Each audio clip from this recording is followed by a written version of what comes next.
infection of the urinary system that causing an inflammatory response, right? So any infection of the urinary system is a UTI, right? Now UTI is recurrent when it follows a complete clinical resolution of a previous UTI. Can you all hear me? Yes, yes, ma'am. We can Let hear me you. just.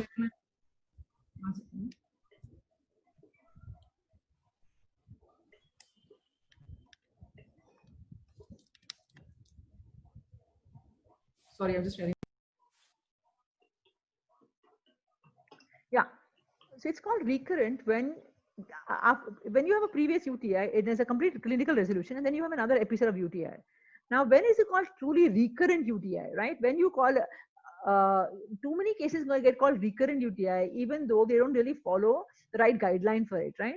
So if you have 2 uncomplicated UTI episodes in 6 months or 3 in 12 months, then it's called recurrent UTI, correct? So every time a patient comes to you, you have to actually look at the previous UTI episodes, classify whether those episodes were actually UTI, because a lot of other conditions can mimic a UTI. So don't assume when a woman comes and tells you I had multiple UTI episodes, she actually had a UTI, right? So basically, if you have 2 uncomplicated, this word uncomplicated is very, very important. I'm going to describe it further a little ahead, right? So if you have 2 uncomplicated UTI episodes in 6 months or 3 in 12 months, then it's called recurrent UTI, correct? Now, 50% of females will have UTI at some point in their lifetimes. 20 to 30% will have recurrent episodes of UTI. And there's an age-related increase of UTI, right? So as you age, your UTI episodes increase. Why? Because after menopause, it's very clear that because you don't have hormone in the body, your estrogen and progesterone in the body, the vagina can get replaced by bad bacteria. Your good bacteria get replaced by bad bacteria because of low estrogen in the vaginal milieu, and that can lead to increased episode of UTI as you age, right? Now these points are extremely right. Understand the definitions, right? Now, as gynecologists, you guys treat only cystitis, right? Very, very important. Though we call it, when you say UTI, UTI can mean either lower tract or upper tract. So based upon location, you have either cystitis, which is lower urinary tract, or you have pyelonephritis, which is upper tract, right? So remember, as gynecologists, you treat acute uncomplicated cystitis, not pyelonephritis. The minute you have pyelonephritis, you refer. And how do you know pyelonephritis? The patient has got pyelonephritis. You cannot at all ever have fever in cystitis. So any patient who's got UTI with fever, that's pyelonephritis, and that should be referred out. Right? Understood? One second.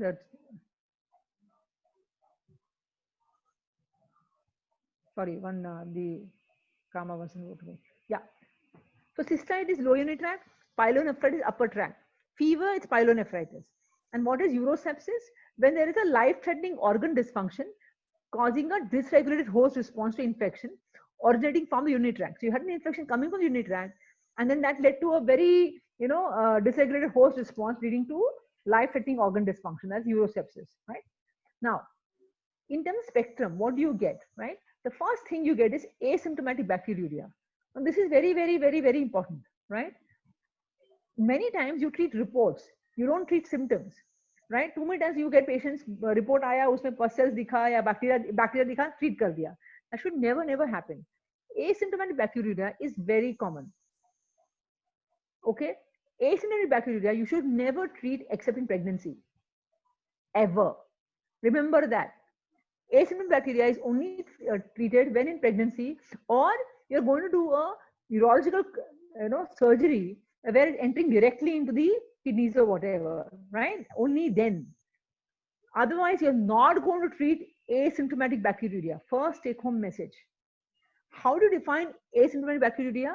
Basically, you should have presence of at least 10⁵ colony forming units per ml of the same uropathogen. Very important. In this line, every sentence word is important. To call something asymptomatic bacteriuria, you have to have at least 10⁵ colony forming units per ml of the same uropathogen in 2 consecutive, understand na? 2 consecutive clean catch midstream samples without symptoms and signs. So if you get one first report आया, उसमें asymptomatic लगा, patient has no symptoms, and there are pus cells in the report, in the urinary report, you have to repeat it again, right? And then repeat the sample again, right? Clean catch midstream sample. Yet you don't have symptom signs, and then you have at least 10 to 5 coliform units of the same uropathogen. So you have bacteria in the report. It means it's asymptomatic bacteriuria. Now, why don't you treat it? You don't treat it because it's a colonization state. In fact, if you treat it and you destroy the bacteria causing colonization, you can actually create a milieu where real UTI can occur. So never treat asymptomatic bacteriuria. Are you with me?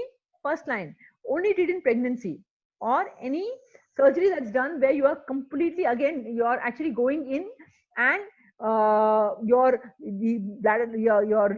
unit tract lining is being compromised. Only then will you treat asymptomatic bacteriuria. Are you okay? Right. Next, symptomatic UTI. Symptomatic UTI is you have signs and symptoms. Now, what these signs and symptoms are, I'm going to tell you a little later. So you have signs and symptoms, and you have bacteriuria, that is 10 to more than 10 to 5 colony forming units per ml, and pyuria, more than equal to 10 WBCs per ml. Very important, high power field, sorry. Very, very important.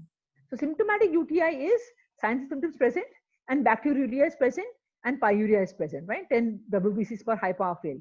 Now remember one thing, when you do urine collection, right, that urine collection depends how the number of WBC seen and how significant it is depends upon how it is tested, correct? Now, if most labs in India, they don't use a centrifuge sample, like, they don't centrifuge urine. So if your urine is centrifuged, right, then you only need 2 to 3 WBCs per high power field. But generally in India, the urine samples are not centrifuged. That's why more than 10 WBCs per high power field. Are you with me? Yes. Now, in this report, now I want to ask you a very important question, right? What is more important? I want the students to a minimum duration between 2 urine samples. It can be within 2-3 days, no problem. There's no minimum duration. No one has spoken about a minimum duration. You can even do it next day. Correct? Now, tell me one thing. When I talk about, one second. One question I was asking was, I lost the chain of thought. Yeah. What is more important? Is bacteria more important or pus cells more important? Question to everybody.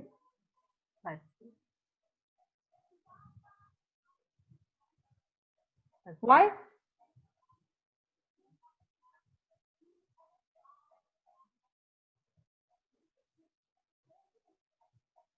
Bacteria and contaminated. Bacteria from vaginal flora.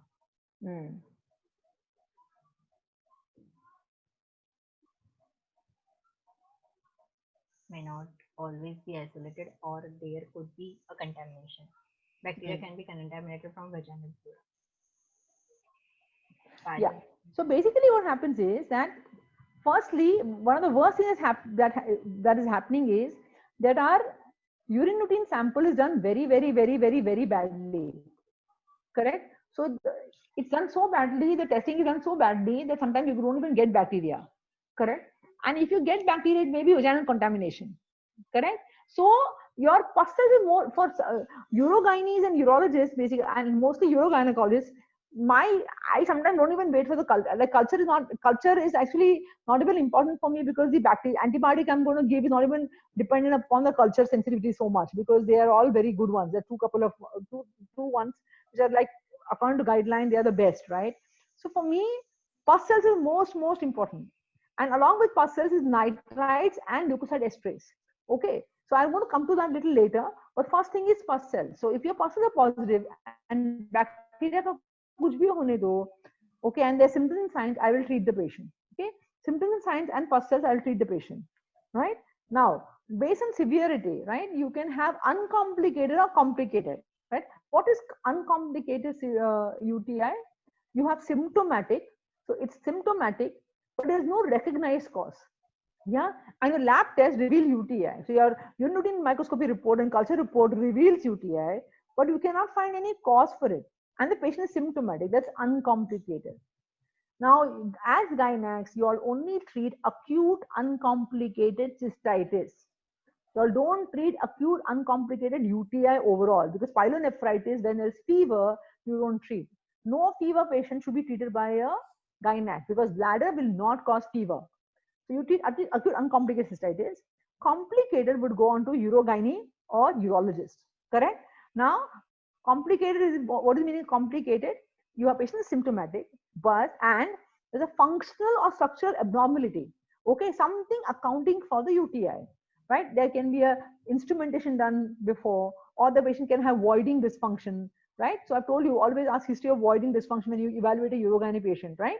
It may be having there may be a urinary tract obstruction, there may be a urotheliasis, right? There may be a stone in the kidney or whatever, right? Then there can be systemic diseases such as renal insufficiency, diabetes, immunodeficiency, right? Organ transplantation or pregnancy, correct? So pregnancy is complicated, right? So the only complicated one that you treat is what? Pregnancy, right? So everything else, right? You don't treat. One very important thing to remember is this: diabetes. India is the diabetes capital of the world, right?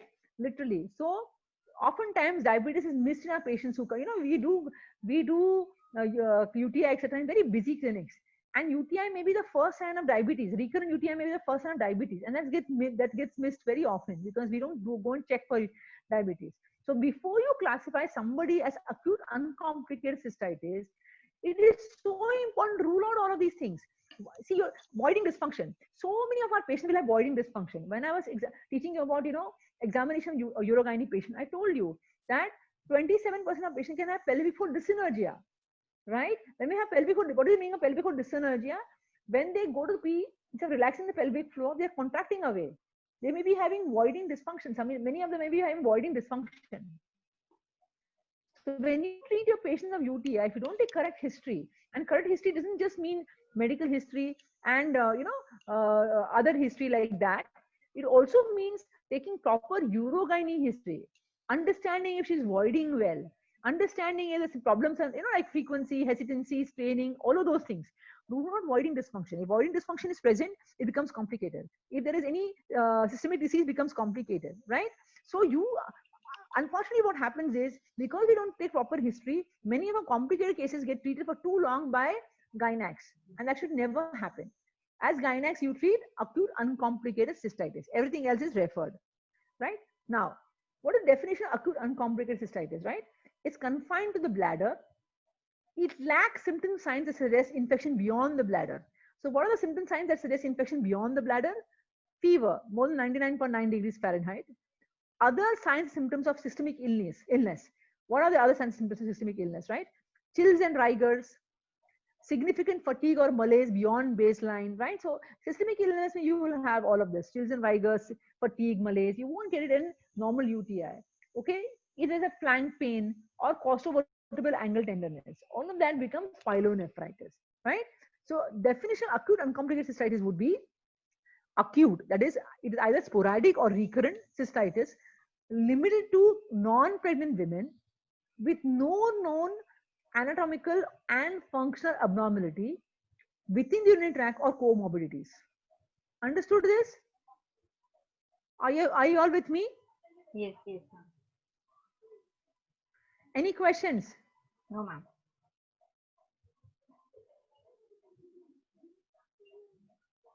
Right?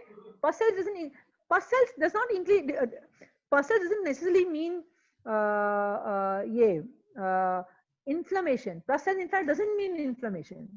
You have an entire condition called bladder pain syndrome where you have inflammation, where you have no pus cells. Okay, right? So pus cells don't mean inflammation. Pus cells means breakdown of the WBCs. That's what pus cells mean. PG Express, what happened? You raised hand. Who's PG Express? No one has.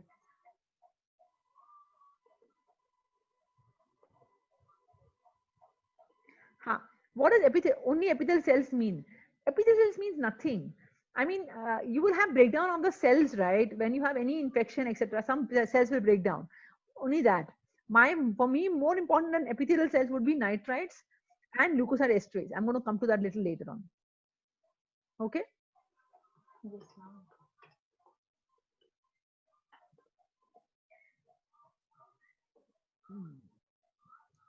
Yeah. Now, what are the organisms that cause it, right? The organism that causes it 90% of times E. coli, right? So E. coli is the main one. And the other ones are Proteus mirabilis, Klebsiella, Enterococcus, Staph saprophyticus, and others. Now, why is it important to know Staph saprophyticus? Correct? Right? Staph saprophyticus is one organism that does not convert nitrates to nitrites.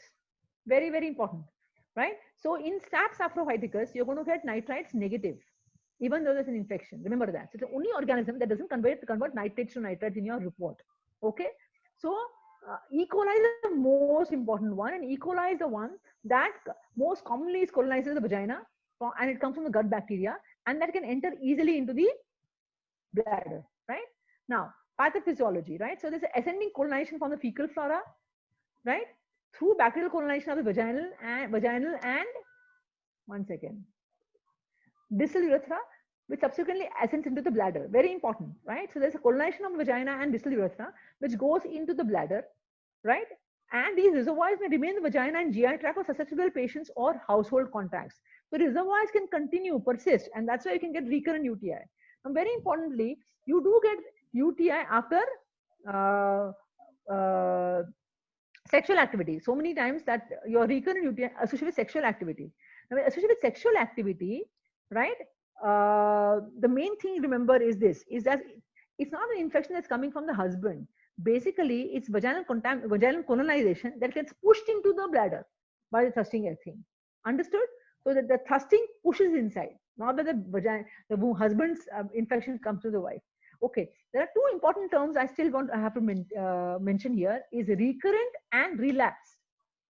What is the difference between recurrent and relapse? Can anybody answer? What does only epithelial cells indicate? Nothing. Okay, what is difference between recurrence and relapse? Anybody can answer? Recurrence is after full resolution. Okay. Relapse is before complete cure. Time duration of symptoms.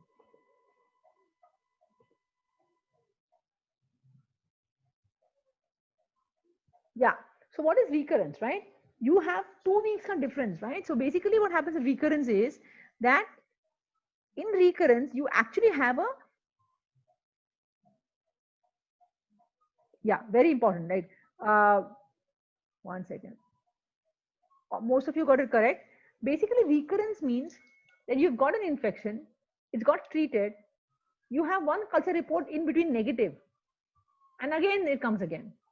It may be the same or different bacteria, right? Relapse is it's basically incomplete treatment, correct? It will be same one, right? Same organism. It won't be a different organism. In recurrent, you can have the same or different organism. In relapse, you have the same organism, and generally within 2 weeks it comes back. Okay, recurrent you will have a kind of a culture free, like a infection free period, and you will have one culture report that's negative, right? Yeah.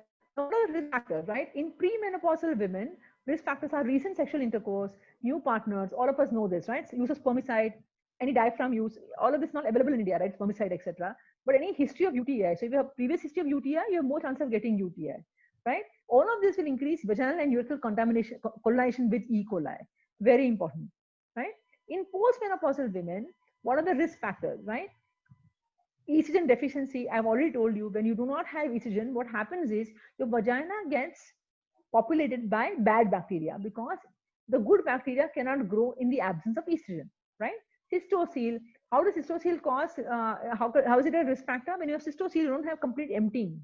You don't have complete emptying, that can become a culture medium.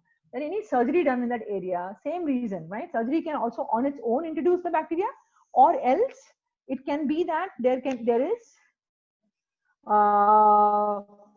voiding dysfunction that's caused, right? You have surgery done in that area, so she can't empty completely. Instead of relaxing the pelvic floor, she's squeezing up. That can lead to a high post-void residual, and that can become a culture medium, right? So high post-war residual already you understand why, right? Because any residual volume remaining behind can become a culture medium. Previous UTI can become a risk factor, right? And again, if you have any reason in premenopausal women where you have depletion of vaginal lactobacilli and increase of vaginal E. coli. So one of the very important things is that V washes. A lot of women take, use V wash and all those washes. Those washes are not good. Why? Because they can interfere with the acid-base balance of that area and actually cause depletion of vaginal lactobacilli. So never use all those, products for washing the vagina, right? Then any woman with functional system, when you have elderly women who are institutionalized, sometimes they can have functional status deterioration. And what happens with that is when the dementia hota hai, then they don't keep themselves clean, they don't void in time, all of that can become risk factors for infection. And of course, urine catheterization, right? So that is a risk factor, right? All of us know that, right? So what are the symptoms to look for, right? Generally, you should have three of these five symptoms. What are the three of the five symptoms?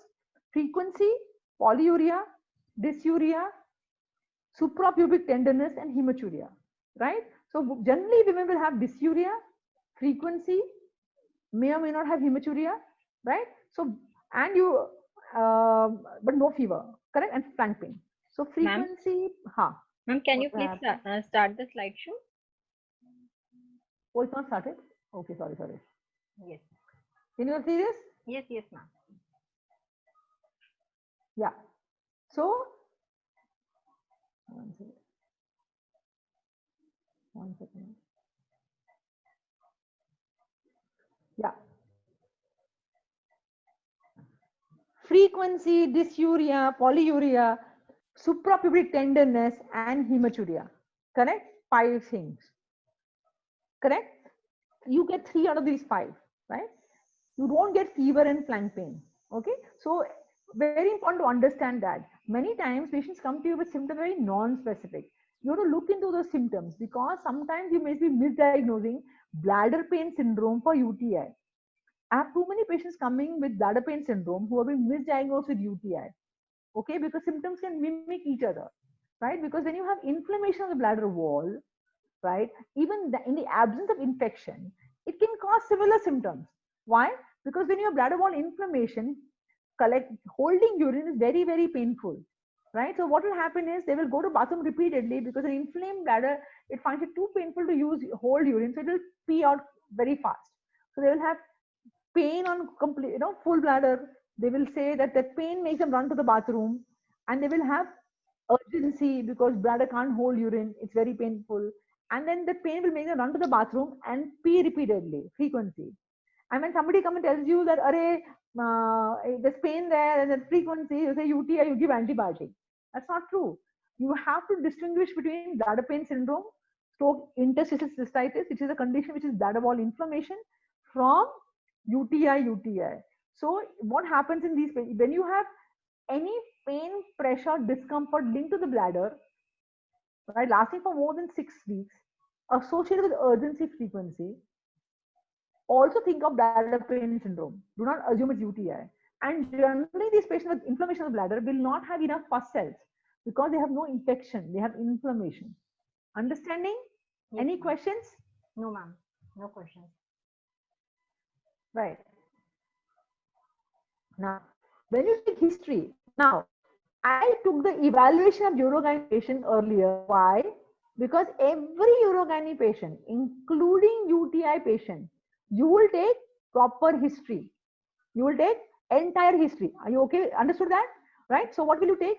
वो जो मैंने जो सिखाया सब कुछ करने के बाद specific history related to UTI is what I'm telling you here. Okay?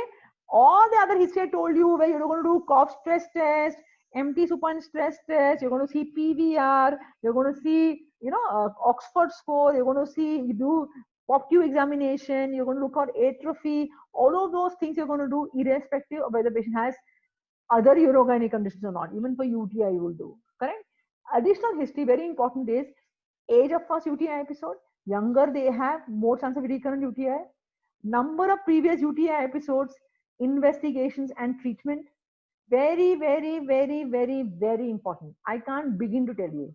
I have got too many patients who have been classified as recurrent UTI, you know, many of these patients know, they will come to me running, 5-6 saal yahan wahan ghum ke they'll come. Somebody has, they call themselves recurrent UTI. Some doctor written recurrent UTI. Then third doctor sees previous doctor ka report says recurrent UTI. No one actually gone back and looked at every episode to see कि वो UTI episode था कि वो inflammation episode था. You're understanding? What happens is that you need to, I actually, my UTI consultation is 2 hours. Especially, I get these patients 12, 13 saal se wo log are suffering away. And I actually sit down with them, look at all the reports from 12 years and sit down and actually classify every episode UTI tha ki nahi, because inflammation is getting misdiagnosed as UTI. You understand, right? So I will sit down, understand the symptoms, look at the report, see if pus was there, does it classify seen symptoms and pus tha ki nahi, wo dekhne ke baad I will classify whether any episode was UTI episode. And only on the basis of that will I call it recurrent UTI if they had 2 episodes in 6 months or 3 in a year. Because what happens is, oftentimes they're inflammation patients. And then if you give antibiotics to them, it's not going to work. Also remember, very important thing is that of many patients will have combination of UTI and inflammation. Remember that. You know, you get a lot of patients who UTI हो रहा है, तुमने निप्ट्रान दिया कुछ काम नहीं करा, they keep on coming back. Many of them may be pure inflammation without UTI, or else they may be actually having UTI and inflammation. Because it's like this, okay? If you have an injury on the arm, okay, and the first time you have an injury on the arm and you kind of, you know, put some cream or whatever, it works, okay, then there's no like sequelae of it. Next time again when you have UTI, what happens is this, it can leave behind inflammation, right? Now inflammation is not the same as infection. The infection is being cured, but तुम्हारा inflammation रह गया. अभी हाथ पे है तो you will keep it safe from touching anywhere. Problem with the bladder is it has to keep on holding urine, correct? It's painful, right? So UTI can leave behind inflammation. So many times when patients have recurrent UTI 2-3 years, you treat both UTI and inflammation. I won't go into treatment of inflammation, but remember to look out for inflammation recurrent UTI patients. Okay, just 1 second. I just have to write something to somebody. Yes, ma'am. Patients call in, write in. 1 second.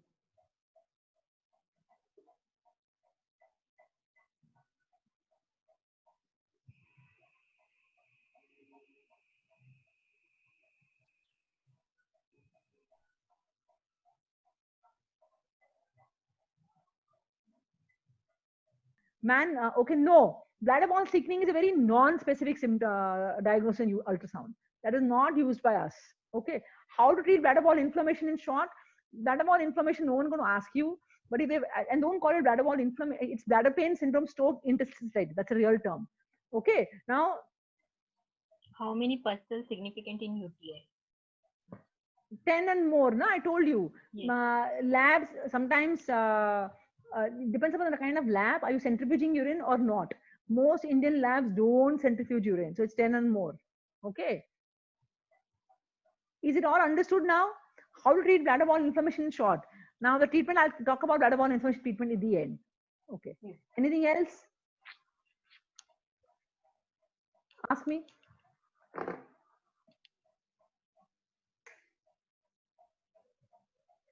Some understood? Yes or no? Yes, ma'am. You can go ahead. Yeah, 1 second. Today I'm not feeling well. Oh. So I'm happy I'm doing UTI. Then I'll take 3-hour lecture day after tomorrow. Sure, ma'am. No problem. I'll finish everything for you all. Don't worry. Yes, ma'am.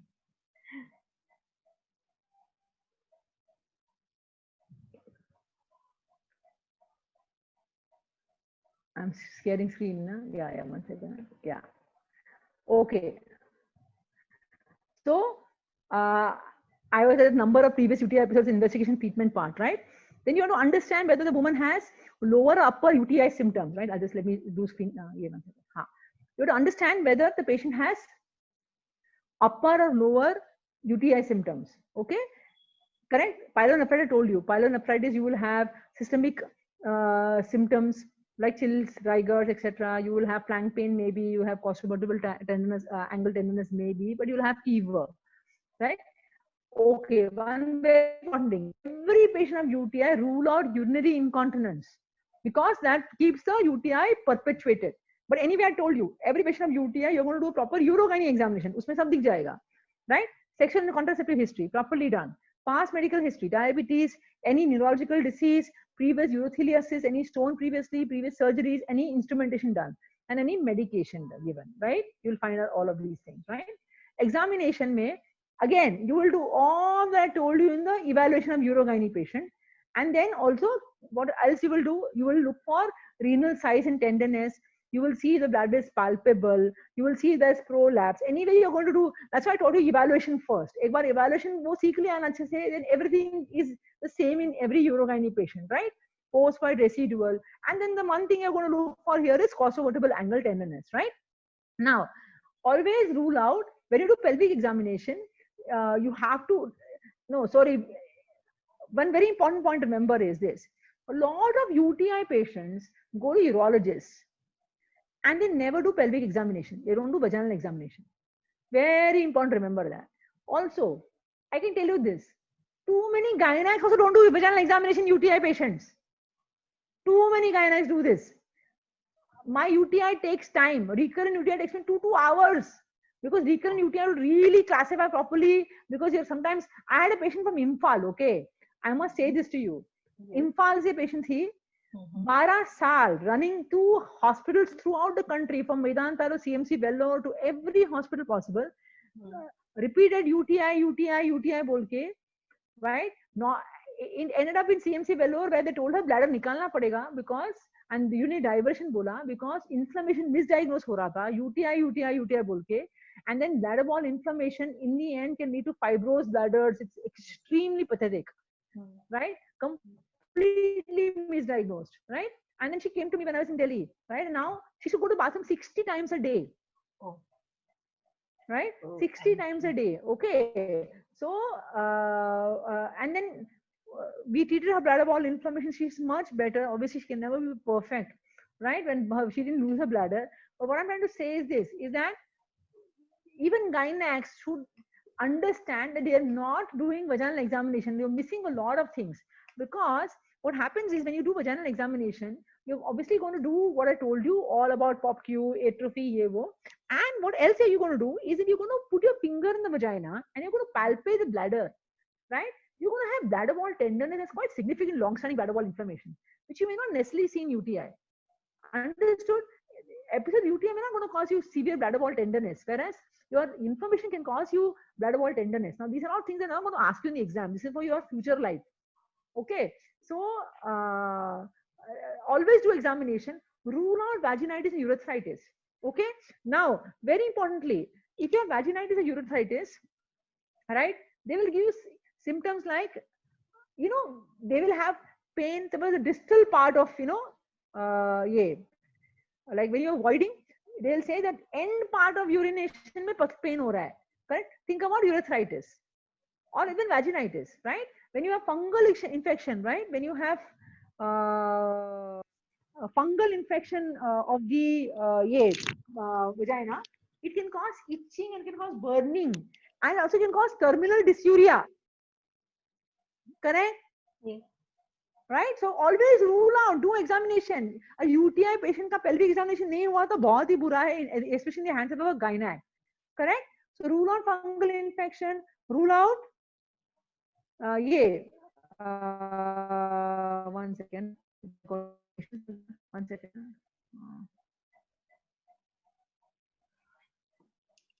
Yes. One second.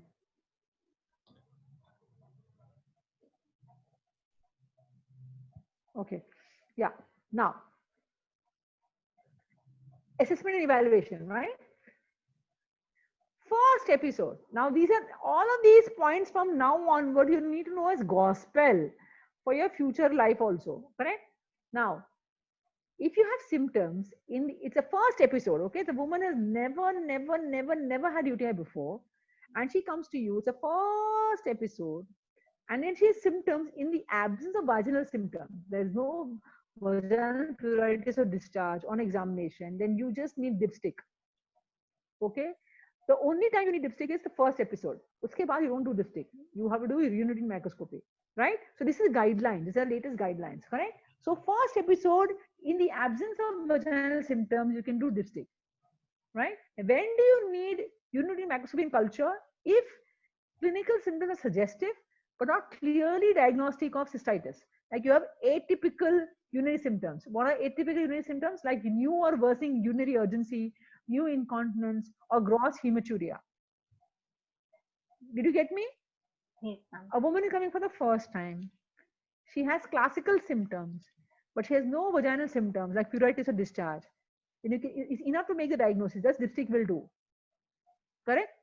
However, even if it's the first episode, but the clinical symptoms are suggestive but not clearly diagnostic of cystitis, such as you have atypical symptoms, like you have gross hematuria, new incontinence, or new or worsening urinary urgency, then you need, even in the first episode, urine routine microscopy and culture. Are you all okay with this? Understood? Yes, ma'am. Any questions? I can't see. How much post-residual urine will cause symptoms? Yeah? How much post-residual urine will cause symptoms? Nothing like that. I told you, na, like 1/3 of the pre-boiled volume agar retain kara, then it's not good. But 150 and above is not good. 150 and above. Okay. Lactating mother recurrent UTI. Can topical Asian can be used? Yes, you can, because topical you can use Evolon, not Premarin. ये क्या है यार? Galaxy J7 wrote to me. Patient came with complaint of urinary frequency since 10 p.m. night. Said she was going every 20-30 minutes. At the end of every act, she said there was reddish drops of urine. So she also got fever with chills in the same night after 2 hours of starting frequency. Then early morning around 5 a.m. she took antibiotic ciproflox on her own. She was having that, and she felt better relief in morning around. Okay. Huh. If she had fever, correct, it is kidney. Yes. One very important thing. Second, she took a drug of ciprofloxacin on her own. That may have helped to keep everything normal. There will be no significant pus cells if you have taken up ciprofloxacin and it's worked for you. Hematuria, yes, it might persist, but pus cells nikal gaya usi ke reason ke. So if she got urgency frequency and got fever, then think of pyelonephritis. Fever will never happen in acute cystitis. Are you okay with me? 2-3 take-home messages till now. Correct? Gynacs only treat acute uncomplicated cystitis. The only complicated thing you treat is pregnancy. Second thing, always rule out dysfunctional voiding, instrumentation, diabetes, other problems which you may not rule out. And you might be ending up treating complicated cystitis which you should not be treating. So you only treat acute uncomplicated. Never treat asymptomatic bacteriuria unless you have pregnancy. Correct? Right? The fourth thing is this, is that you don't get fever in bladder, you only get fever in kidneys. Okay. And also every episode of UTI, be sure to understand wo UTI tha ki inflammation tha. And remember that patients who have got recurrent UTI for multiple years can have both UTI and inflammation. Okay. Yeah. Patient complain only of nocturia but no daytime frequency. Is it significant? It is. It's a part of the entire spectrum. खाली nocturia के ऊपर ये ना कौन से वो UTI है. Understood what I'm trying to say? You will have, first of all, you get a sense of these things, right? हम लोग करते, you get a lot of sense of this. But if she has dysuria and she's got nocturia, but generally a patient of UTI will not have only nocturia. Okay. Okay. Anything else? No, ma'am, we can go ahead. Huh? Yes.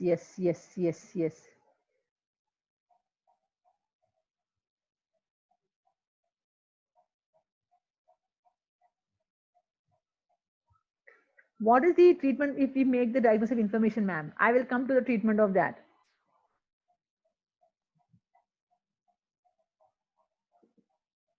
Yeah.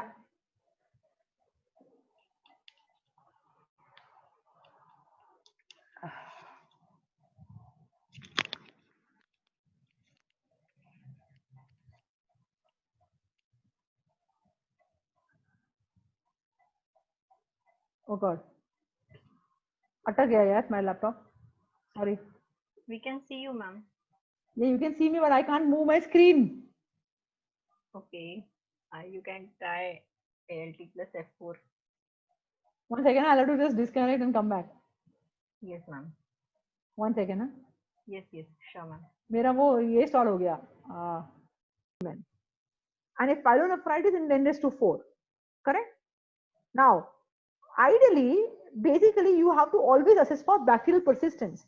अगर एक acute episode हो गया, now if you have first episode, right, then you don't need to repeat your urine microscopy 2 weeks later. एक episode first episode छोड़ दिया.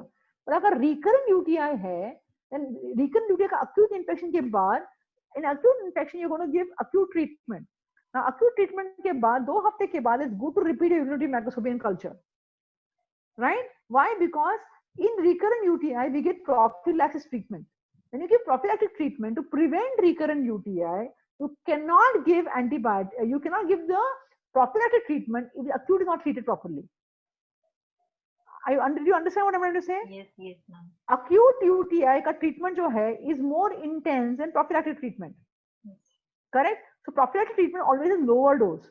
Now, if I give prophylactic treatment in whom the treatment is for the acute episode not worked, then I'm going to perpetuate the infection.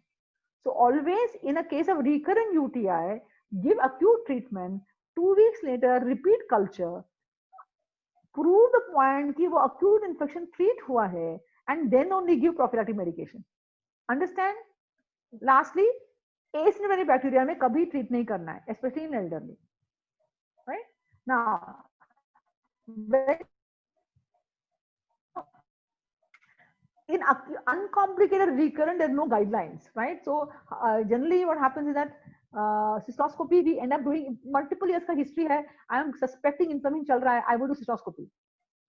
But there's no guideline for it. But if I'm suspecting inflammation, I would go in and do cystoscopy, right? When will I do CT scan or excretory urography? I would do it when there are atypical symptoms, it fails to respond to appropriate antimicrobial therapy, it remains febrile after 72 hours of treatment, then I would do CT scan or excretory urography. Got me? Right? Always look out for complicated UTI, you may be missing it, right? Cystoscopy should always be done in complicated recurrent UTI. So I would do it in complicated recurrent UTI and when I'm suspecting inflammation, right? Also, if renal calculi, outflow obstruction, right? BPS in men, not here. Urothelial cancer is suspected, or when the patient presents with persistent hematuria. Okay, अगर आपको when the patient has persistent hematuria, right? Chronic pelvic pain, lumbar colic pain, or weight loss. In all of these things, you would do cystoscopy. Sorry, BPS is bladder pain syndrome. I don't think of it BPS. So BPS, again, you would do cystoscopy, correct? So when we do cystoscopy, complicated recurrent UTI, it is suspecting renal calculi, outflow obstruction, bladder pain syndrome, cancer is suspected, or when the patient has persistent hematuria, chronic pelvic pain, lumbar colic pain, or weight loss. इस सब में you would do cystoscopy. Understood? Yes, ma'am. Any questions? No, ma'am. No questions. Right. Now, what do you do? Right. First, you will treat empirically the treatment. Right. So you do not in the first episode जो होता है, you don't need to give anything more than you don't have to wait for culture report. Correct. But even in the case of recurrent UTI, there are 2 drugs that are very, very important for the acute episode का treatment. What are they? Fosfomycin and nitrofurantoin. Correct? Fosfomycin का dose क्या है? 3 gram single dose. You give it at night, right? 2 hours after a meal on empty stomach, after emptying bladder, right? Just before going to bed, you will take 1 dose of 3 gram. That's all you need. And nitrofurantoin का dose क्या है? 50 milligram every 6 hourly. 50 to 100 is what you will give every 6 hourly, right? For 7 days. Correct?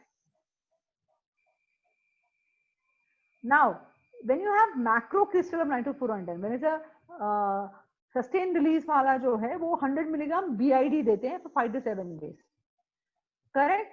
So normally what is the market is that kind of one. So you give 100 BD for 5 to 7 days nitrofurantoin. Okay? Penicillin is something I used to use in the United States. It's a wonderful, wonderful drug. अभी यहाँ India में available नहीं है. But penicillinum is another very nice drug which is used for first line treatment. You give it 400 milligram BD for 3 to 7 days. Understand? Right? Very good drug. Now, they have given alternatives, but these alternatives should not be used. If there's one take home message for the rest of your life, do not use quinolones. If the only two things you have learned from me after this lecture, do not treat asymptomatic bacteremia unless in pregnancy, and do not use quinolones, because unfortunately what happened is that we've been responsible for high grade of antibiotic resistance. India has 80% antibiotic resistance patterns for quinolones because we've been indiscriminately using quinolones. Secondly, you have to keep ofloxacin for a second line treatment for, what will you keep it? A second line for sequence of tuberculosis. Never use oflox unless required, under, like, last resort. Why? Because you have to keep it a second line treatment for tuberculosis. So quinol is out. Okay. How many of you still give Norflox?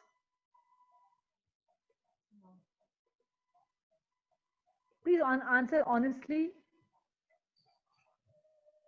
Should we start antibiotics only on urine routine showing pus cell more than 10, or need to do culture and sensitivity in all Yeah. cases? So you know how I do it? I will send urinary maximum culture. But if your symptoms are there and the pus cells are there, then I would definitely start, because the treatment is either phosphomycin or nitrofurantoin. Both of them don't want to wait, because both of them have very good culture sensitivity. Especially phosphomycin ka culture sensitivity very good. Never ever give Norflox Tilidazole combination ever. Local hygiene ke liye, the only thing you require is you need to just wash with water. Wash. Okay. You only apply soap on the outside of the vulva. Do not apply soap in between the two labia ever. Okay. Never use Norflox. In Kolkata they give. No, you should not give. Shriya, don't give Norflox. You won't teach. Right? Either phosphomycin or nitrofurantoin.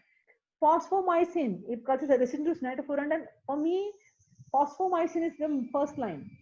I don't like nitrofurantoin as much. I like to keep nitrofurantoin for prophylaxis. Okay. Yes, ma'am. I like phosphomycin as first line. One dose khatam ho gaya. Yes, very good. Phosphomycin. Yeah. Now, phosphomycin is yeah. So phosphomycin in sachet. Yes, sachet. Right. Yes. Phosphomycin is PHO. It's FO, not PHO. Okay. FOS, phosphomycin. Okay.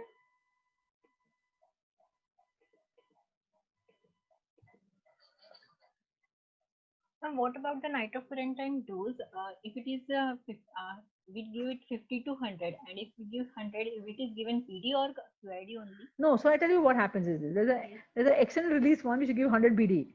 Okay, and then you have the 50 milligram one you give 4 times a day, but it's good to give 100 BD. Now the thing about nitrofurantoin is that if you really look at its own pharmacological thing, Yes. correct? It is basically you should give it, even the extended release one, you have to give it 4 times a day because of the half life of nitrofurantoin. But because of convenience के लिए 100 milligram BD करा है. Okay. Which basically 100 acute के लिए 100 milligram BD is good. Okay. Acute treatment. Okay. Now all these lifestyle medication modification, we all know about it, right? Educate about behavioral risk factors of sexual activity, offer alternative forms of contraception, and all these things, right? The fact हम लोग बोलते हैं ना कि after you have sexual activity immediately void, correct? Drink enough water. When you wipe from front to back, not back to front. Do not douche. Do not use hot tubs. Do not use bubble baths. Reduce weight. Do not use tight clothing. Do not use cotton, non-cotton clothing. Bicycle riding के time पे don't wear loose clothes, and maybe reduce it. There is no evidence for any of this, but it is not really, it's not harmful, so you can do all of this. Understood? There's no evidence backing any of it, but you can do it still because they're not harmful. Main things are wiping front to back. Do not wipe from back to front, right? and do not use tight clothing. Use cotton underwear. Change your underwear repeatedly, at least twice a day, 3 times a day. And after sexual activity, avoid. Do not use hot tubs, bubble baths. Do not use that douche. Okay, right. Now if you have a recurrent UTI, you've treated the first episode, है ना, and तुमने treat करने के बाद पे you have given nitrofurantoin for 7 days and you have given phosphomycin, and then 2 weeks later you have done your culture report again, urinary microscopy culture report again. If it comes negative, then I will give prophylactic medication. Now what does prophylactic medication contain? Prophylactic medication का मतलब क्या है? The same doses drugs you give for acute treatment, उसका you will give a lower dose, right, continuously to prevent infection. Any dormant bacteria जो है उसको बाहर आने से you will stop basically. So prophylactic medication basically is existing bacteria वो dormant से active नहीं बन जाए, correct? So what is it? And normally ना देखो, the drugs you give are these same ones that you give for recurrent acute treatment, but a lower dose. So phosphomycin का dose क्या है? You'll give 3 gram every 10 days. Okay. Nitrofurantoin, how much will you give? 100 milligram once daily. Correct. Now all the other drugs you can still give, but the two main drugs again are nitrofurantoin 100 milligram once daily and phosphomycin 3 gram every 10 days. Okay. Now they have, you can use any of these drugs, right? So you can give trimethoprim sulfamethoxazole once daily or thrice weekly, right? But one thing I must tell you, the horrible thing about trimethoprim sulfamethoxazole is this: if you end up using it in a patient in whom there is trimethoprim resistance, there will be high recurrence rate. And India mein wo hai trimethoprim resistance, right? So it is very important to stick to nitrofurantoin or phosphomycin, right? So Public Health England recommends low dose antibacterial prophylaxis, 100 milligram or 50 milligram daily, nightly for 3 to 6 months. Prior to prophylactic treatment, patient should have the elimination of previous UTI confirmed by negative urine culture 1 to 2 weeks post treatment. Very, very important.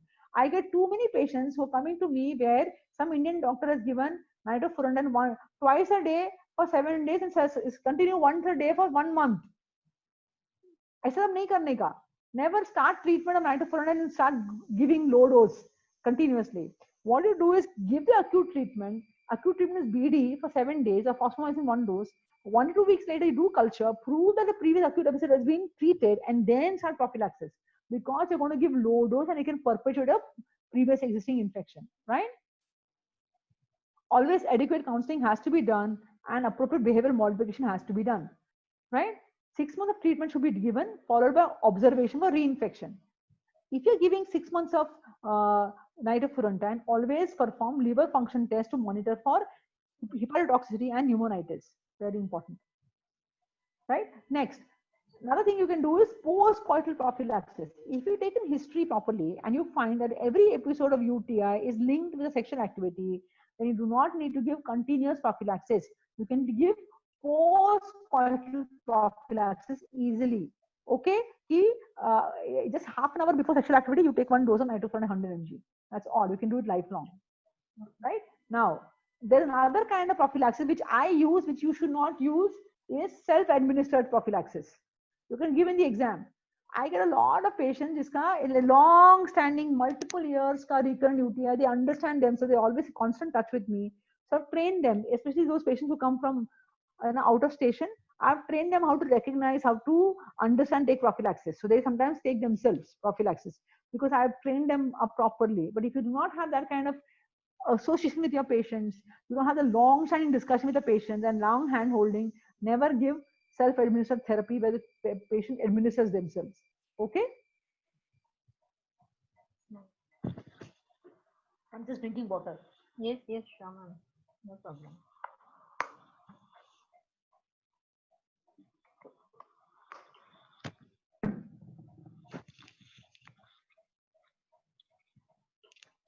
Yeah, so very importantly, so Cochrane review clearly says a post-coital prophylaxis is very good. It's as good as low-dose continuous antibiotic prophylaxis. Now, estrogen, in every menopausal woman, I would give it, right? Evidence is for local and not oral, right? What it does is it causes colonization of vagina with lactobacilli, right? How will you give it? You will give it 0.5 gram daily for 3 weeks, followed by twice a week for 3 to 8 months. Most studies which show impact is 8 months long. Remember, right? So 3 to 6 months, 3 to 8 months is what you will give, correct? Of estrogen. So it's 0.5 gram daily for 3 weeks at night, followed by twice a week for 8 months. Then cranberry. Now, what they say is that cranberry prevents adherence of uropathogens to uroepithelial cells. However, there is enough evidence which says there's no benefit, right? There's only one meta-analysis which shows some impact. However, it is evidence is very controversial, and the problem with cranberry is it worsens urgency frequency. So I tend not to give it, but you must understand. So when they ask you about cranberry, you say that the evidence behind cranberry is equivocal. What will you say? It is not foolproof, and it worsens urgency frequency. Okay, so if you end up, so it is not useful at all after already infection में वो useful ही नहीं है. Prevention के बारे में the evidence is equivocal, right? Now ascorbic acid, will you give vitamin C? Now ascorbic acid evidence against is poor, right? It acts by acidification of urine. So how does ascorbic acid act? It has a bacteriostatic effect in urine. Okay, right? How does it have bacteriostatic effect? It will reduce the nitrogen urinary nitrites to reactive nitrogen oxides. That will have a bacteriostatic effect on the urine, on the bacteria. It does not act by lowering urinary pH. Getting me? So it will convert urinary nitrites to reactive nitrogen oxides, which causes acidification of urine. But evidence is poor. Now, methenamine salts. It's not available in India. I used to use it in the United States in patients with very severe recurrent UTI, not treated by, not kitna bhi kuch bhi karo, wo treat ही नहीं हो रहा है. Then I would use methenamine, right? And how does methenamine? And it used to be available in India a long time ago, I think. वो बंद हो गया फिर. I don't know why, right? So how does methenamine act? Methenamine is hydrolyzed to ammonia and formaldehyde when it is in acidic urine, and it acts as a bactericide to some strains of bacteria. Did you understand that? Right. So methenamine is hydrolyzed to ammonia and formaldehyde in acidic urine, and it acts as a bactericide to some strains of bacteria. Okay. Now methenamine salts are well tolerated and have mild adverse effects such as GI upset, rashes, anorexia, and stomatitis. You can give it in all women who do not have any urinary tract abnormalities or neuropathic bladder. Remember that. I wish methenamine salts come back to India. Okay. Now, D-mannose. Now, D-mannose also prevents, like cranberry prevents attachment of uropathogens to uroepithelial cells. D-mannose also works by prevention of bacterial adherence to urothelial cells. So what does it do? It causes saturation of FIM-H-adhesine, right? Now, what do you mean by that? See, about 1 second. So, you have antibacterial, you have type 1 fimbriae, right? It's a type of type 1 fimbriae. It will cause saturation of FIM-H adhesine and prevent attachment of that to the urinary tract. So I'm going to show you a diagram so you'll understand that better. Okay. So just park this one sentence. You'll understand that better when I show you the diagram. But there's one RCT which shows that D-mannose is very useful. Okay. So recurrent UTI was more in placebo group in comparison those people who received D-mannose and nitrofurantoin. That's why that one study showed that D-mannose is good, right? So how does it act, right? So you have the this is the uroepithelial cell, correct? And then you have the bacteria, and the bacteria will have two types of fimbriae, P fimbriae and type 1 fimbriae. Do you understand that? Do you see that? Yes, ma'am. Right? So remember one thing, that cranberry extract prevents attachment of P fimbriae to the uroepithelial cell, and D-mannose prevents attachment of type 1 fimbriae to the uroepithelial cell. Getting me? Yes, ma'am. So P fimbriae, cranberry. Type 1 fimbriae, D-mannose. Somebody raise hand. Saurabh. क्या पूछना है?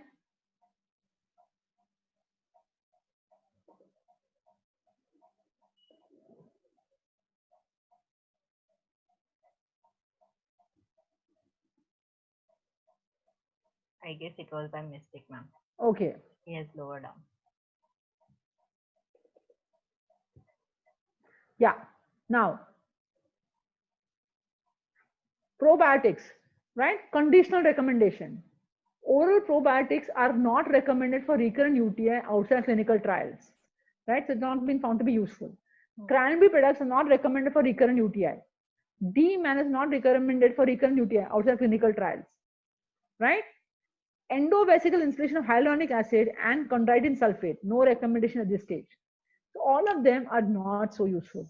One very important thing to do is basically, if you treat it this way, acute ho gaya, proper either phosphomycin nitroglycerin diya, then you 2 weeks ke baad you will do a urinary macroscopy and then prophylactic treatment will start.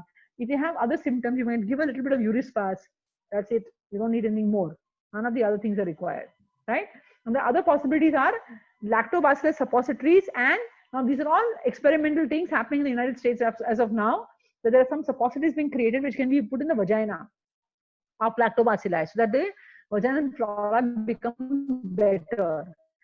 Certain vaccines in production, which is Urovaxum, oral capsular vaccine, and Urovac. There is vaginal suppository vaccine. Okay, right. Now, when very important thing to remember is this: worldwide resistance studies. Very, very, very, very important. Look at this graph, right? Phosphomycin has the lowest resistance. Look at your ampicillin. Look at your sulfamethoxazole. Look at your trimethoprim. Look at your trimethoprim sulfamethoxazole. And look at your nalidixic acids. Much higher. So your phosphomycin has lowest resistance. Next, look at this. Right? And if you look at susceptibility to E. coli, phosphomycin has the highest susceptibility to E. coli. Getting me? 98.4%. Ampicillin and co-tamoxol has the lower, less than 80%, right? And nalidixic acid has middle, right? Now look at this. Look at India. This is the global fluoroquinolone resistance patterns. Look at India. Highest resistance to quinolones because of our misuse as doctors. Did you see that? Yes, ma'am.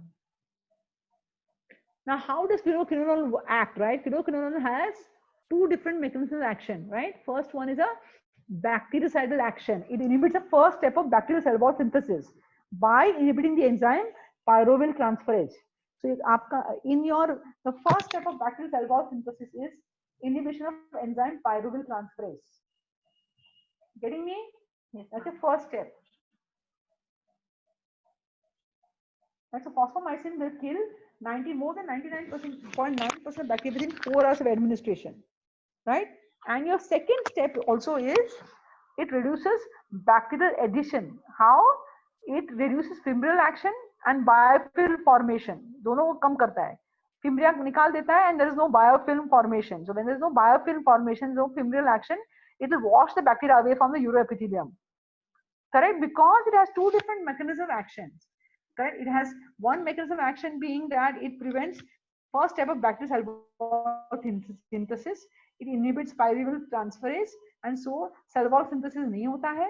That's first step. And second step is that it reduces bacterial adhesion by reducing fimbrial function and biofilm formation. What will happen? It will wash away bacteria from uroepithelium. Since it has two different action patterns, it has a least resistance patterns. अगर एक नहीं काम कर रहा तो दूसरा mechanism काम करेगा. इसके लिए resistance patterns of phosphomycin is very, very, very good. So even though it has been used for more than 20 years, it has only got 0.7% instance of resistance. Okay. Also, very, very important thing is this: when you take phosphomycin at night after emptying bladder, in the first 2 to 4 hours only, you look at the peak यार, कितना बढ़ जाता है. Serum में कितना बढ़ता है, urine में कितना बढ़ता है. Blue is urine. Within the first 2 to 4 hours, it has a real great peak. And actually, the only amount required is this much. ये red line दिखता है is all the amount they require. Levels above 128 milligram per liter are adequate to inhibit most urinary pathogens. So to kill pathogens, you require only this level. but in the first 2 to 4 hours must spike hota hai. इसके लिए phosphomycin has immediate action. Only problem with phosphomycin is that it can cause gastric discomfort in some patients, right? So you give it 3 gram sachet single dose regimen, dissolve sufficient amount of water and take it bedtime at least 2 hours after meal and after emptying bladder. Food may interfere with the absorption of phosphomycin. Empty bladder ensures a prolonged local reaction of phosphomycin throughout the night. Correct? Right? Why does it have such a low resistance? It is used in selected indication. See, the good thing is about phosphomycin is it has become relegated to UTI. खाली UTI में use हो रहा है, कई और condition में use नहीं हो रहा है. That is why it's got such good low resistance patterns. It is used single dose. So incomplete therapy होता ही नहीं है. एक dose लिया खत्म हो गया. Dual action है. So अगर एक नहीं काम करा दूसरा तो काम करेगा. It will kill bacteria or reduce addition to the uroepithelium. And there is no cross resistance patterns to other antibiotics. Right? So phosphomycin का paper है.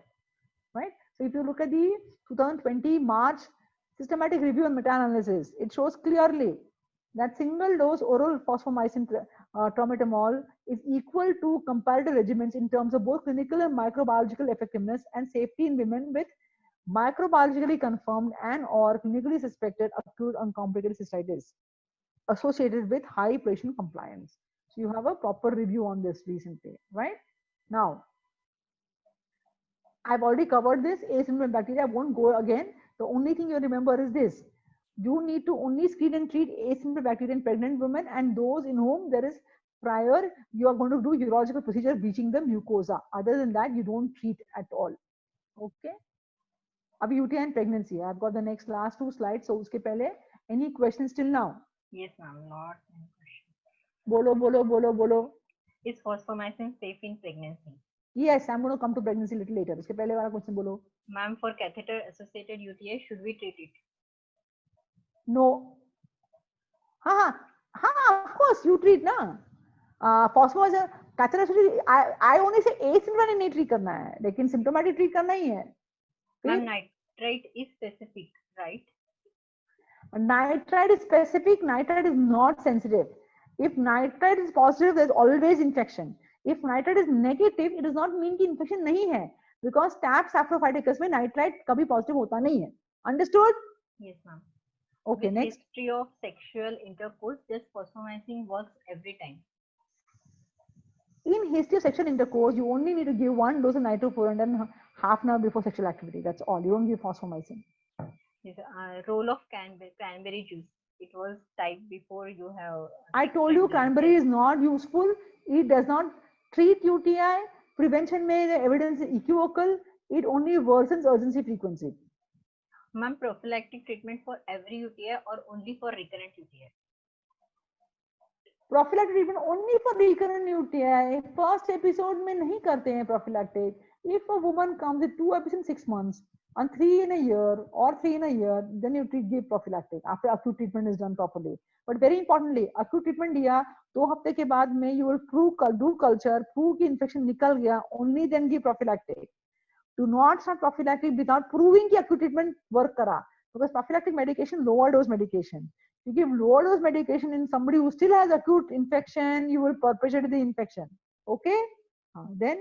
Ma'am, it's acute treatment for 7 days and after 2 weeks, again positive then. What to do?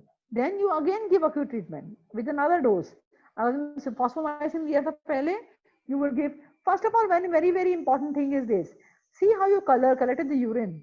Look at the symptoms. One very important thing is this. Older women are always trying to do catheter sample.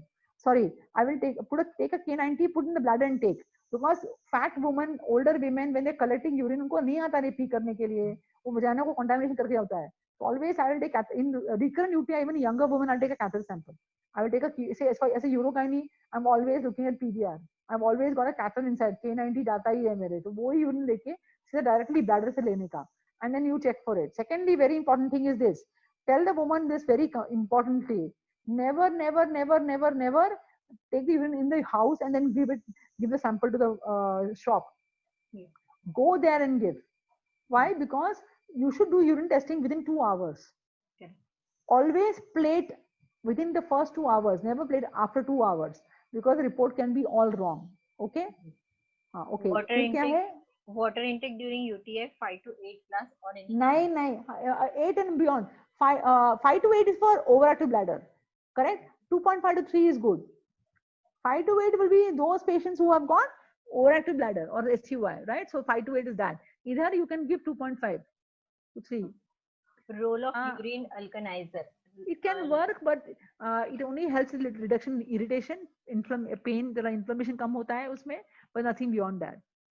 Citral का भी वही होता है कि only थोड़ा inflammation कम करता है, it just alkalizing. Acidic urine is more, if a bladder is inflamed, acidic urine irritates the bladder wall more, correct? First episode में जरूरत नहीं होता है, but if you give, no problem, no harm. Okay, then dose of D-mannose and how to give and till how many days to continue? It's 100 milligram generally, 1 dose a day for 3 months or so. Go ahead then. Ma'am, prophylactic treatment for every UTI, only for recurrent UTI. I told you already, only for recurrent UTI. How long prophylactic treatment to be given? 3 to 6 months. But there is a Manchester regimen. You don't need to, don't talk about it. This is, your teachers won't know about Manchester regimen. But some of my patients who have got long-standing recurrent UTI, kuch bhi karo nahi jata hai. I put them on 1 whole year of prophylaxis. So 3 months of one drug, 3 months of another drug, 3 months of a third drug, 3 months of fourth drug, low dose. I will continue them for 1 whole year also. Okay. If catheterized patient doesn't have any symptoms, but if urine is looking turbid, then should we treat it even if cultures are negative? If they have symptoms, then yes. What is content of Urispas and how it works? Urispas is basically, it is a little bit of anti-muscarinic agent. So what it does is it prevents the bladder from contracting. Whenever the bladder is irritated, or you are irritated, it will contract, thoda irritable hoga, wo band karta hai. That's how it works. Prophylaxis to be given even without symptoms after treatment for acute UTI. Yes, prophylaxis given in patient with recurrent UTI. जिसमें prophylaxis का मतलब ही होता है कि prevent, उसमें तो acute treatment तुमने कर दिया है, symptoms हुआ तो prophylaxis देना ही नहीं है, वो acute treatment ही हो जाता है, or you may be giving inflammation का treatment. Okay. Yes, ma'am. D-mannose is available in India. Is that available in India? Yes, but unfortunately, it's given along with, unfortunately, it comes along with cranberry. They have a cranberry D-mannose combination, which I don't like. I like to give only D-mannose, which is available online. In the US, we used to get D-mannose on its own, not with cranberry. But yahan, they have a jo company banata hai, it's combination of D-mannose and and cranberry. Okay. Tablet pyridium as a urinary analgesic. Again, it's just a symptomatic relief, but not the infection relief. You can give it for symptom relief, because when you give infection control, symptoms can persist because वो inflammation irritate करता है, तो उसके लिए. Ma'am, when we give prophylaxis, we need to give for 6 months, or can we stop it earlier? If yes, when can we stop? 3 to 6 months. Okay. 3 to 6 months. After 6 months prophylaxis, do we have to repeat sample? No, you can wait and watch. And while giving phosphomycin every 3 weeks prophylactically, is it necessary to do urine routine microscopy? No. Prophylaxis with phosphomycin, 1 dose 3 gram every 10 days. Yes, ma'am. Done with the questions in the chat box. Yeah. We can go ahead. नहीं, और एक है, only single dose of phosphomycin, or we can repeat phosphomycin, only single dose. Is phosphomycin safe in pregnancy? Yes. Yeah, the repeat question. I've given everything, na? Yes. PVR sample better than midstream sample? Yes. In older women or fat women who don't, or recurrent, multiple years ka recurrent UTI episodes hai. Have I spoken about everything? Yes, ma'am. Ma'am, increasing water intake helps. Yeah, but only not like pagal, there's a 5 to 6 liter कुछ फर्क नहीं पड़ता है. वो it's just nothing going to happen यार. Urine dilution का काम करता है. Why you want to only dilute urine? No? Give infection control ना सीधा. Yes, ma'am. Okay, चलो. Yes. You can give Cital, you can give Urispas for symptom relief. क्या होता है ना, थोड़ा irritation होता रहता है ना, तो symptom relief कर देता है वो. Patient is waiting for symptom relief. Patient or fosfomycin alone may be like, so you can give it. I'm not feeling well today, so I'm sorry. Yes, ma'am, no problem, ma'am. People dropped out. 123 लोग ही है. Why did they drop out? Nothing like that, ma'am. It's almost 11. At 11 o'clock, they dropped out to 123. Okay, next, UTI and pregnancy, right? Now, UTI and pregnancy, what is clinical presentation? They can have asymptomatic bacteriuria, they can have symptomatic, which is cystitis or pyelonephritis. Very, very importantly, why do you give it? Because it can cause acute pyelonephritis. So 20 to 30% of patients with asymptomatic bacteria can develop acute pyelonephritis. Understood that? Yes, okay. Now, pyelonephritis in pregnancy can predispose to premature delivery and low birth weight infant with increased mortality. Very, very important. That is why it's very important that you have to screen for asymptomatic bacteria in the first antenatal visit and regularly thereafter. Okay, because you want to prevent premature delivery and low birth weight infant and increased mortality. Correct? Yes. It occurs in pregnancy, right? So, what is the treatment of asymptomatic bacteria? First episode, basically fosfomycin 3 grams single dose is good enough, or you give nitrofurantoin BD for 3 to 5 days, but you avoid in D6PD deficiency. Understood? If you're giving trimethoprim sulfamethoxazole, you avoid trimethoprim first trimester and also term, and you avoid sulfamethoxazole in third trimester and term. Got it? Yes, ma'am. Yeah. Now, if you have recurrent UTI, right? So, एक तो हो गया asymptomatic bacteria, right? So, just give one dose. Every time you get asymptomatic bacteria, you will give this treatment. Okay. Now, what if a woman has recurrent UTI in pregnancy, right? So, risk of preterm delivery and low birth weight infant is significantly increased, right? So, a follow-up culture for test of cure needs to be done a week after completion of treatment. Very, very important. If you have an acute episode of UTI, treat it and then do a follow-up culture for test of cure a week after completion therapy, and then monthly after that until completion of pregnancy. Very, very important. Okay. So if a woman has UTI, आपको anyway every antenatal visit में तो you are going to look for asymptomatic bacteria. But if they have UTI, repeat a culture after a week of acute treatment, and then you do monthly follow-up with anyway तुम देख रहे हो ना ASB के लिए वो continue करना चाहिए till the end of pregnancy every month. When do you give prophylaxis, right? If a woman has positive pre-pregnancy history of recurrent UTI, very, very important. अगर recurrent UTI की previous history है positively before pregnancy, then you have to give prophylaxis during pregnancy. Okay. Then persistent symptomatic or asymptomatic bacteria after 2 antibiotic treatments. 2 times you give antibiotic treatment, and yet they have persistent symptomatic or asymptomatic bacteria, then you will give prophylaxis. Okay? Got it? Now, yes, when will you give prophylaxis after only one episode of UTI? एक episode of UTI हो गया, तुम देने वाला prophylaxis. It is when they have other conditions like diabetes, sickle cell trait, which can increase the risk of urinary complications during the course of UTI. Getting me? Yes, ma'am. So, अगर तुमको positive pre-pregnancy history of recurrent UTI है, if you have persistent symptomatic or asymptomatic bacteriuria after 2 antibiotic treatments, or you have only one episode of UTI, but you have other conditions that can complicate it, like diabetes, sickle cell trait, then you can, even after one episode of UTI, you will give prophylactic treatment. And what do you give? You can give either continuous or post-coital prophylaxis. And what are the agents of choice?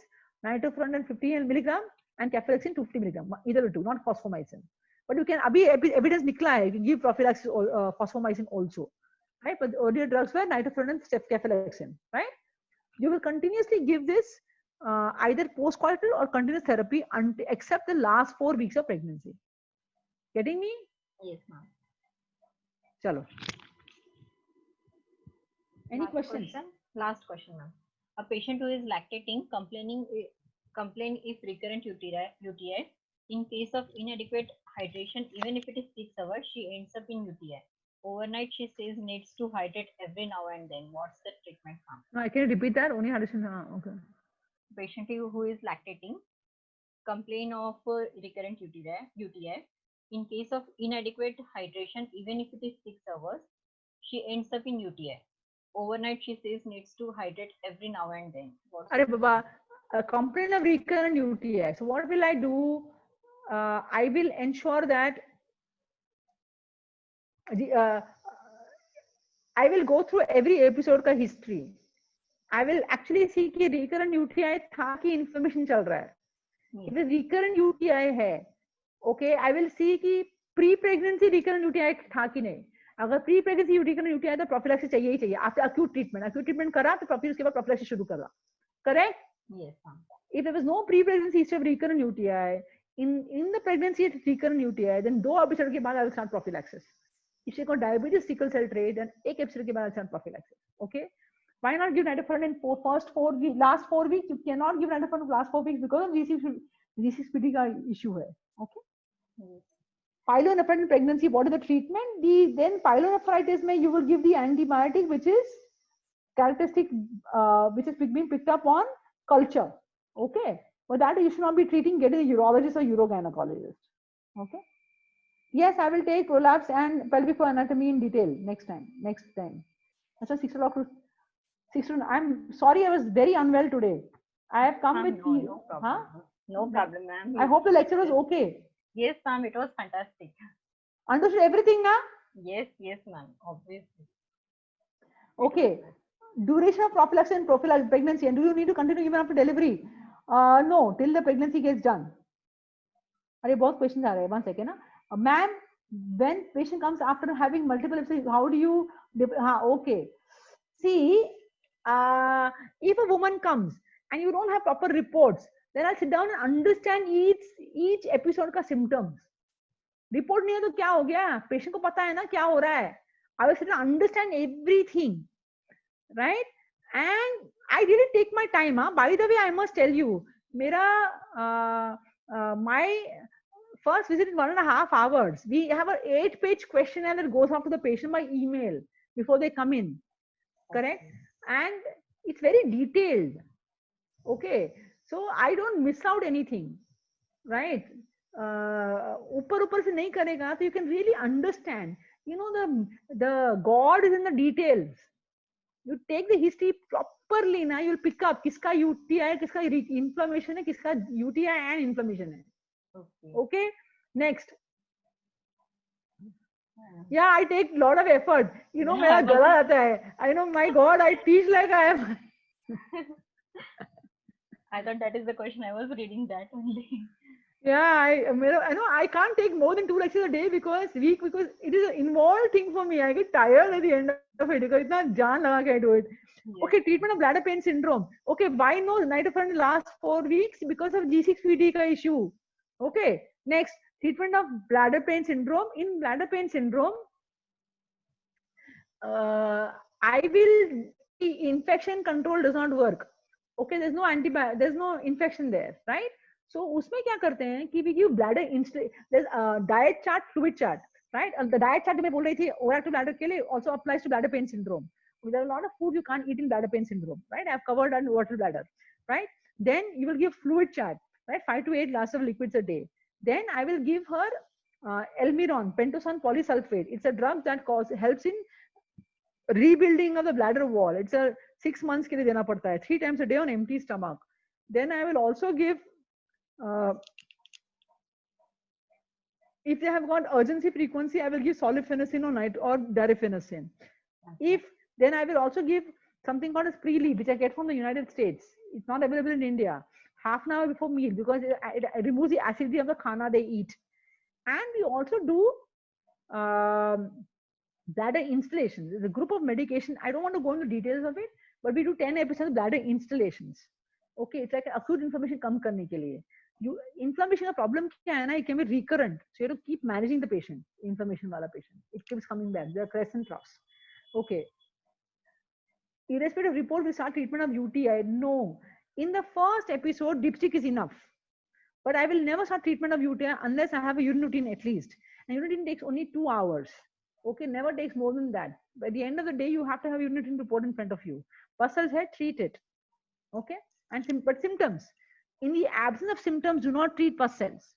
Okay. Ma'am, is fosfomycin not used for prophylaxis in pregnancy? You can use it, but as of now, it's not coming to the guidelines. So do use either cefalexin or nidafurantoin. Yes. Okay. Yes, yes, ma'am. When in doubt, always follow guidelines. Yes. Done with the questions in the chat box, ma'am. Okay. Chalo. Yes, ma'am. Done. Bye. 6 Please o'clock. take care, ma'am. Day after. Yes, yes, ma'am. Marathon lecture होने वाला है वो दिन. Yes, ma'am. We'll be lucky to hear you. All are eagerly waiting for the prolapse, ma'am, actually. Yeah, I'll take prolapse. Yeah, I'll take prolapse. Sure. Okay, chalo. Bye, bye, Bye, bye, ma'am. bye, bye, Thank you, bye, ma'am. bye. Thank you so much. Good night, ma'am.